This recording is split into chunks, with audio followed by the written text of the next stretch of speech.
The European Union bill, known as the Repeal Bill, no longer great, is a key part of the government's Brexit strategy. It will repeal the 1972 European Communities Act, which took Britain into the EU, and remove the supremacy of Brussels law. Brexit Secretary David Davis said the bill is one of the most significant pieces of legislation that has ever passed through Parliament, and has asked MPs across the House to work together to deliver it. But Labour's shadow Brexit Secretary, Keir Starmer, says in its current form, the bill gives ministers sweeping delegated powers, which would allow the government to alter legislation with minimal parliamentary scrutiny. The Labour Party says it'll vote against the legislation unless there are significant changes. The bill is not expected to be debated in the Commons or the Lords until the autumn, but it will need to be passed by the time the UK leaves the EU on the current timetable scheduled for March 2019. And I'm joined now by David Jones, who was until recently a minister in the Department for Exiting the EU. Welcome to the programme. Now, Douglas Alexander, the majority of Labour MPs voted to trigger Article 50, which started this process. But an essential part of this process is this so-called repeal bill. And they're now threatening to vote against it. How does that work?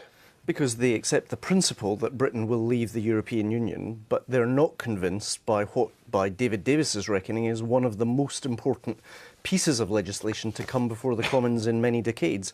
They're doing their job in making sure that they scrutinise this bill effectively and make sure it's the best possible bill given the circumstances the country finds itself in. It's not trying to frustrate the Brexit process? I mean, if they were, they may not have the numbers, but if they were to vote this bill down, what would happen? Well, it's ultimately in the government's hands. I mean, I think the Labour Party leadership has taken quite a lot of heat in recent months for not seeking to circumvent or to deny the vote that was cast on the 23rd of June last year, at the same time as saying there are significant changes that can and should be made to this bill.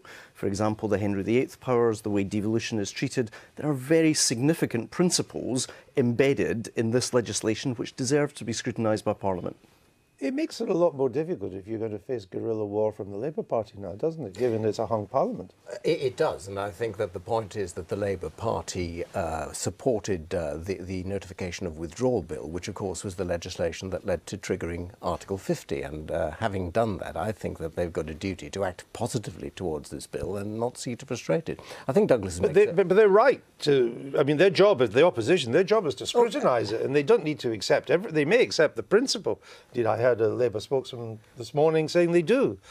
But it's then their job, if the bits they don't like, they're perfectly entitled to vote against it. Well, I'm not sure that Keir Starmer sounds as if he's accepting the principle at the moment. But I think moving beyond that, yes, of course we accept that the bill has got to be scrutinised.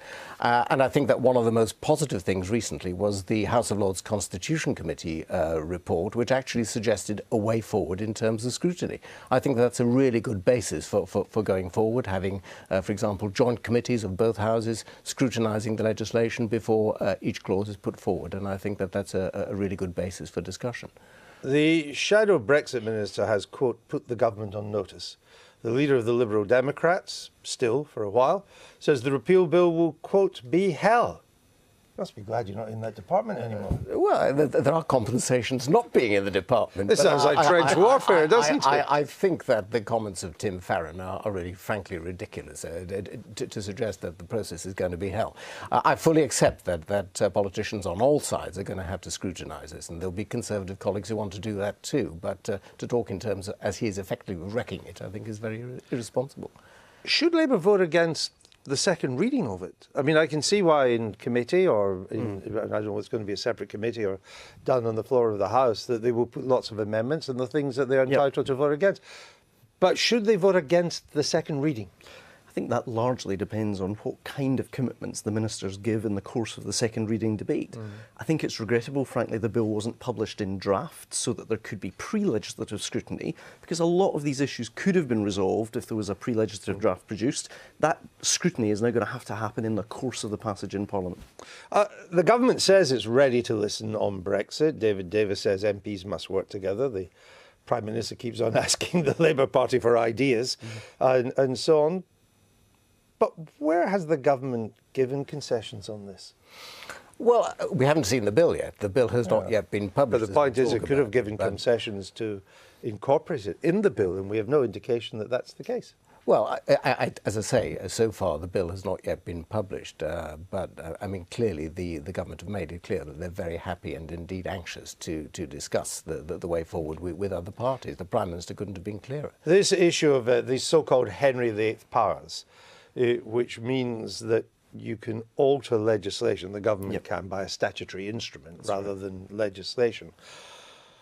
I mean, you can see why people will be wary of that. On the other hand, we've only got to March 2019 to get all this stuff onto the British legal framework. I mean, surely there's really no other way of doing it. It's a massive bill. But my sense is there's no difficulty in incorporating many thousands of statutory instruments onto the statute so that we've got legal certainty moving beyond March the 29th.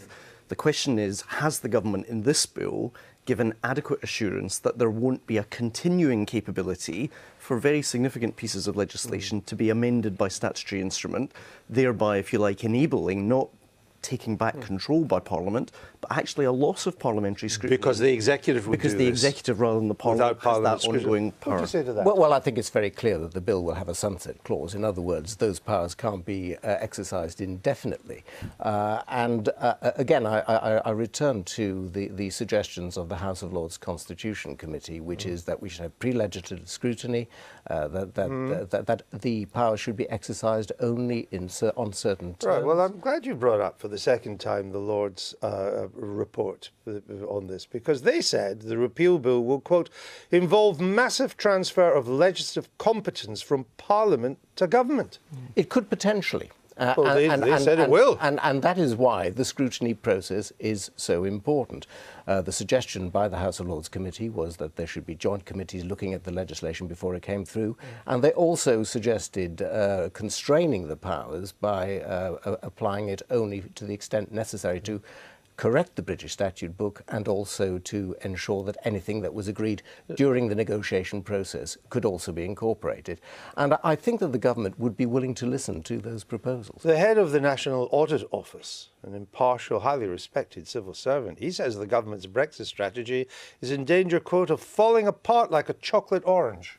Well, actually, I would have thought a chocolate orange was a particularly well-engineered confectionery item. Yeah, but it does tend to fall. He was comparing it to a cricket bat, which is rather more sturdy than a chocolate orange. I read what he had to say, and having been in the department, I can confirm that DEXU, the Department for Exiting the European Union, is right across Whitehall on this, and I didn't recognise... So why would he say that? Well, frankly, I didn't recognise the criticisms he made, because it didn't reflect anything that I was aware of when I was there.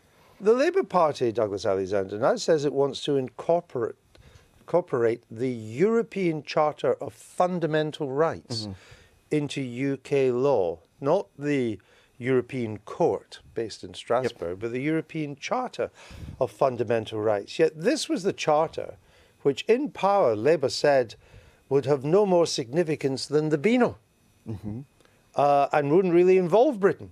And yet you now want to write it into UK law. Why? My understanding is that Keir has included that as a request from the Labour Party. He has, that's why I'm of raising this. it. Because, first of all, it has taken on a greater significance in terms of a modern expression of both social and employment rights within Europe than may have been anticipated at the time of your initial comments. But also his policy concern is to make sure that we don't see a degradation of employment and social and human rights as a consequence of the acquis being written into the British statute. Surely that's a matter that now for Parliament, if Parliament or under, say, this government, it was to start to erode workers' rights, then Labour would surely fight the next election saying this is an outrage, we're going to reverse that and get elected on that basis. But why do you need a European Charter once described as the Because Beano? Labour MPs were elected to this Parliament on a mandate not of a great repeal bill, but a bill that would guarantee all of those human, social and employment rights. But why do we need a European Charter to do that? Are we not capable... We already have the jurisdiction of the European Court of Human Rights based in Strasbourg, and we remain under that jurisdiction. And I think even the Conservatives have said that ain't going to change.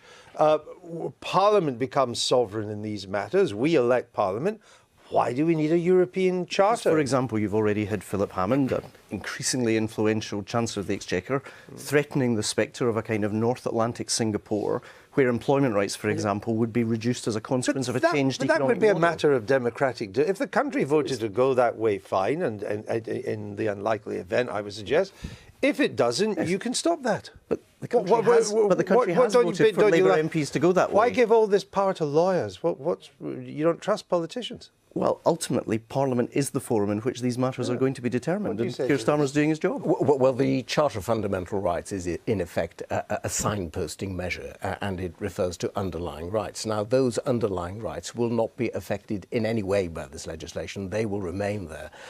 And repeatedly, ministers in this government have given assurances that there will be no degradation, no erosion of workers' rights. OK. So you think it would be wrong to include this European Charter? I think it's unnecessary for the reasons you've actually just given.